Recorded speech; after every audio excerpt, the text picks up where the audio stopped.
Between 1968 and 1972, America launched 9 human missions to the moon, 6 of which successfully touched down, allowing 12 men to walk on the lunar surface.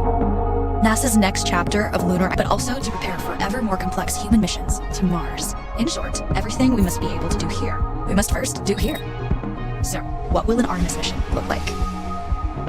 Everything is designed and tested with our most important element in mind, the astronauts. This is their deep space, human-rated spacecraft called Orion, built in 3 parts. The crew module, where up to 4 astronauts will live and work throughout the flight. The service module, with life support systems for the crew and its own engine and fuel reserves. And a launch abort system, with engines capable of pulling the crew module to safety during launch should anything go wrong. To accomplish the task of launching our crew and heavy payloads, NASA is building the Space Launch System, comprising of a cargo hold, an exploration upper stage, a massive core stage, and 2 extended solid rocket boosters. Altogether, this is the world's most powerful rocket, and it exceeds the legendary Saturn V of the Apollo era in numerous ways.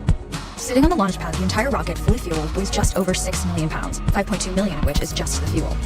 Once ignited, there was no stopping what comes next. All 4 RS-25 engines and the 2 solid rocket boosters come to life, thundering our crew upwards. 2 minutes after ignition, the solid rocket boosters are spent and released. 8 minutes after launch, the core stage is depleted and separated.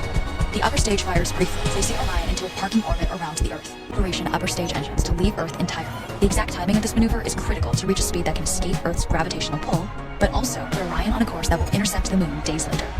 Once this burn is complete, the upper stage of the SLS is jettisoned, and the crew aboard Orion coast for several days toward all that awaits them at the moon. Approaching the moon, we see the fundamental differences between Artemis and Apollo. Instead of requiring Orion to serve as an expendable lunar command module or to carry a constrained lunar lander, the Artemis missions will take advantage of a different approach: pre-staging. Everything needed for lunar missions will be positioned in advance by commercial and international partners. This includes rovers, science experiments, and human-rated systems on the surface.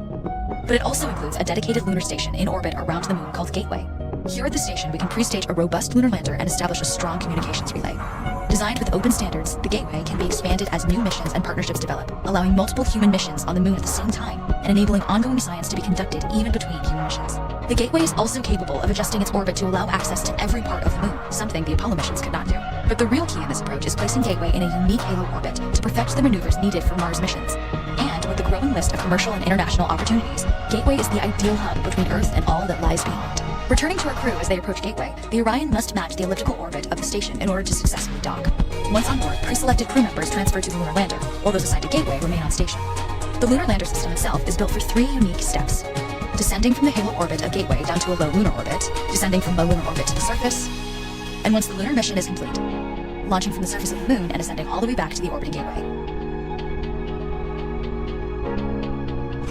Once back aboard the Orion spacecraft and undocked from Gateway, the crew fire their engine once to break out of the halo orbit, and once again to sling the spacecraft around the moon, placing it on a multi-day trajectory back towards Earth.